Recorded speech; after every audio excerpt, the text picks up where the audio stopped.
Okey, hari ini 2021 SC model high spec dijual harga below 200,000.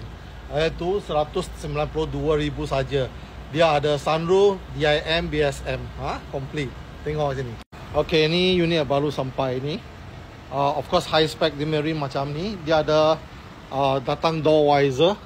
Okey, ada yang tak ada. Dia ada blind spot monitor. So dia datang siap juga ada DIM, digital inner mirror. Okay. Then dia ada sunroof, moonroof, ada ini roof monitor. Okay. So dia sini you boleh nampak dia ada tua power boot semua. Okay. And then push start. Mileage sekarang adalah 69,700 lebih km. Okay. Ini adalah 4B. Siapa nak report boleh roger saya. So ini dijual harga hanya 192,000. So you nampak ada full leather lah, of course, for high spec lah. Okay, sini kita accept trade in lah. Kalau you nak trade in boleh. Ada reverse camera.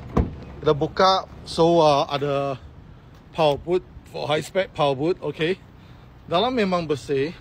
Tak ada bau busuk, tak ada bau rokok lah. Sebab Japanese sana kadang-kadang ada bau rokok kan. So dia tak ada spare tire, dia pakai pump and sealant saja. Pump and sealant dalam sini. Okay. So condition memang cun. Okay, ni bahagian dalam engine-nya.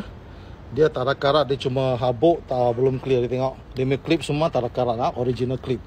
Okay. Okay, skru tepi pintu pun tak ada karat, dia nampak. Bukan pakai tempat saji atau pakai tekan pulau tepi tepi laut itu, bukan. Okay, condition memang okay. Siapa nak report boleh minta Kento. Dia AGS 30 means dia 2 wheel drive, dia bukan 4 wheel drive. 070 itu adalah per white lah, original per. Okay, siapa berminat boleh roger Kento.